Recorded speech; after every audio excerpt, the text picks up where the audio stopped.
مہاب جو زوبشا کے پہلو میں بیٹھا ہوا بالکل خوش نظر نہیں آ رہا تھا۔ اس کی نظر جیسے ہی مہر پر پڑی وہ اسے مزید دیکھ کر مزید تڑپ اٹھا۔ اس کی آنکھیں، اس کا حلیہ اسے پریشان کر گیا تھا۔ ایک پل کے لیے اس کا دل چاہا کہ وہ سب کچھ چھوڑ کر مہر کے پاس چلے جائے اور اسے گلے لگا کر پوچھے کہ اس کی حالت ایسی کس نے کی ہے۔ وہ بہت بے چین سا تھا۔ ابر جو دور سے اسے دیکھ رہا تھا اس نے اس کی بے چینی نوٹ کر لی تھی۔ تبھی وہ اسٹیج پر اس کے پاس آیا اور اس کے کندھے پر ہاتھ رکھتے ہوئے دھیرے سے بولا، مہاب خود کو سنبھال لو۔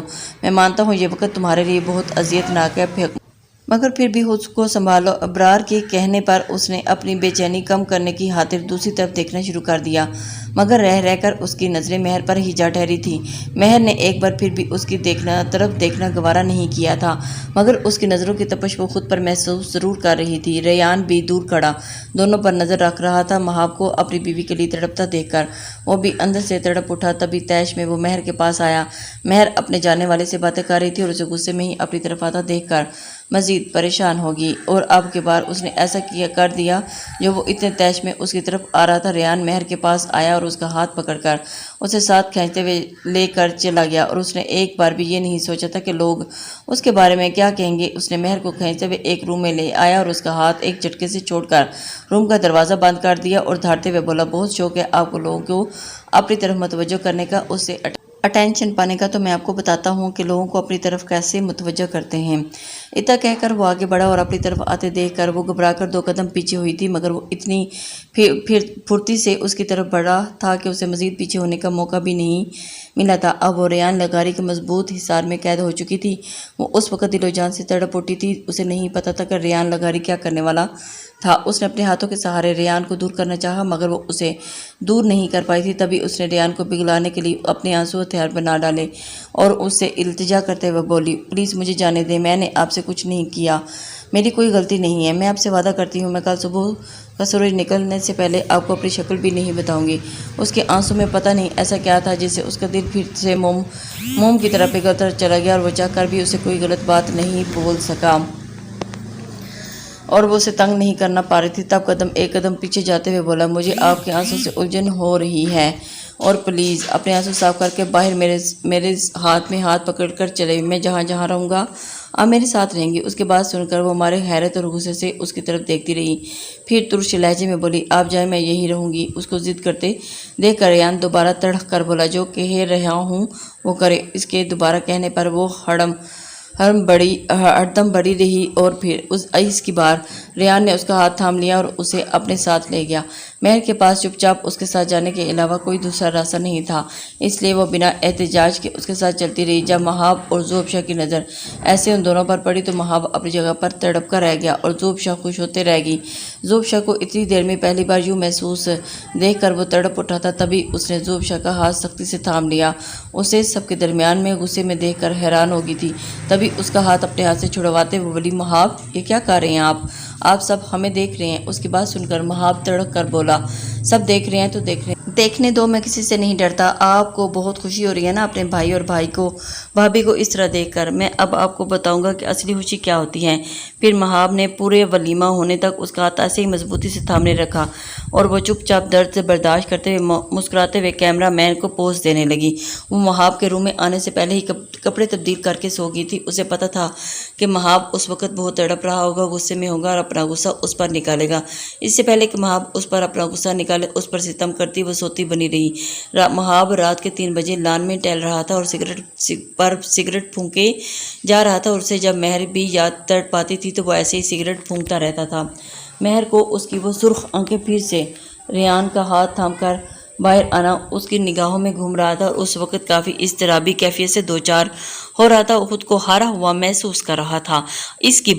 اب کی بار اس کی ہار کی وجہ صرف ایک ہی لڑکی تھی، زوبشا لغاری۔ اس نے نفرت سے زوبشا کے بارے میں سوچا اور وہ لان سے نکل کر اس کے روم کی طرف بڑھ گیا، کیونکہ وہ اس کی اضطرابی کیفیت کی وجہ تھی اور اس کی ہار کی وجہ تھی، اور اسے کیسے سکون اور چین سے سونے رہنے دے سکتا تھا۔ وہ لمبے لمبے ڈاگ پھرتے ہوئے روم میں آ گیا، اور اس نے جیسے ہی زوبشا کو سکون میں سوتا دیکھا تو مزید تڑپ گیا۔ اس نے زبردستی زوبشا کو جھنجھوڑ ڈالا، اور زوبشا جو اسی پل میں خوفزدہ ہو کر سونے کا